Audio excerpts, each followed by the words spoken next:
Assalamualaikum warahmatullahi wabarakatuh. Perkenalkan, nama saya Muskira, Prodi Teknologi Hasil Perikanan dari Kampus Institut Teknologi dan Bisnis Maritim Balikdiwa Makassar dengan NIM S1092019211012. Dalam video ini saya akan menjelaskan tentang enzim dalam dunia industri, bioteknologi pada pangan, dan bioetika pada bidang bioteknologi. Video ini dibuat untuk pemenuhan tugas mata kuliah bioteknologi hasil perikanan. Langsung saja soal yang pertama, jelaskan penerapan enzim pada dunia industri dan berikan contohnya. Seperti yang kita ketahui, enzim adalah alat kunci dalam bioteknologi dan bidang terkaitnya karena sifat katalikanya. Enzim juga merupakan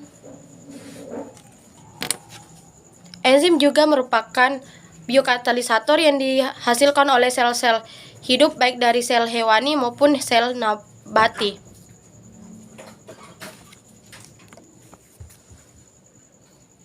Enzim telah digunakan dalam produksi bioteknologi pada pangan, contohnya pada ikan, seperti penambahan komposisi enzim, khususnya enzim pencernaan seperti enzim protasea, lipase, dan amilase, mampu menghidrolisis protein menjadi unsur-unsur yang lebih sederhana, yaitu peptida hingga asam amino, sehingga meningkatkan pemanfaatan protein pada pakan oleh tubuh ikan.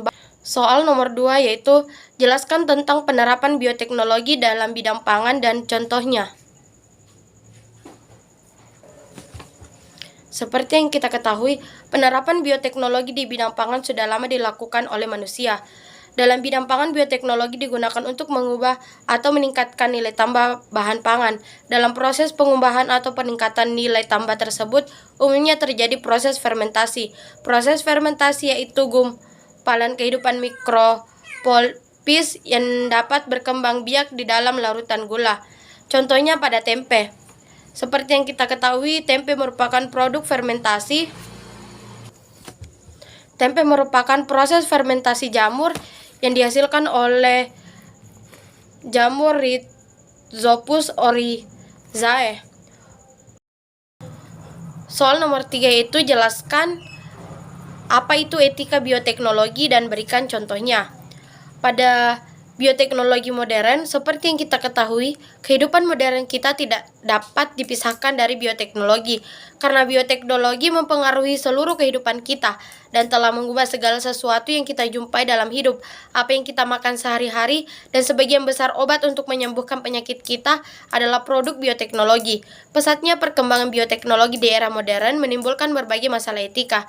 Ketika diterapkan pada manusia, itu menciptakan masalah etika terberat yang tidak dapat diselesaikan dengan mudah. Sementara sebagian besar bioteknologi non-manusia menciptakan masalah etika yang dapat diselesaikan jika diterapkan secara ketat.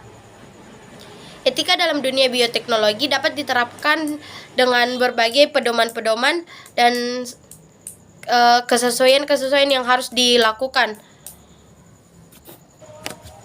Masalah etika bioteknologi itu bisa diatasi dengan ketika kita bisa mengontrol bioteknologi ini.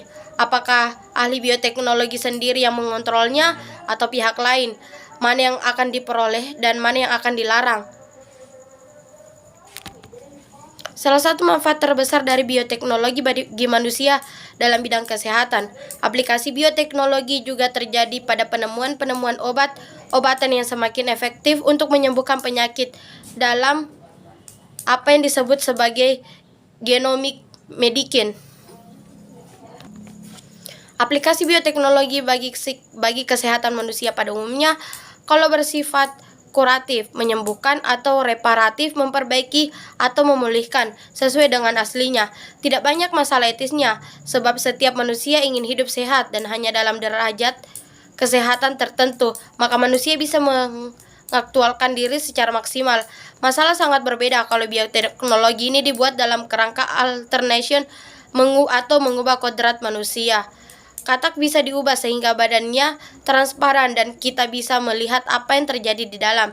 Katak bisa dibuat supaya telinganya di punggung atau menjadi berpendar dan sebagainya.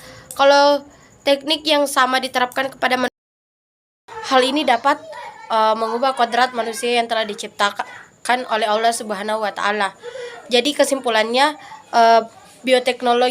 etika bioteknologi modern harus dijalankan sesuai dengan prinsip-prinsip dan pedoman-pedoman yang ada agar tidak dapat mengubah segala sesuatu yang telah ada. Sekian video dari saya. Wassalamualaikum warahmatullahi wabarakatuh.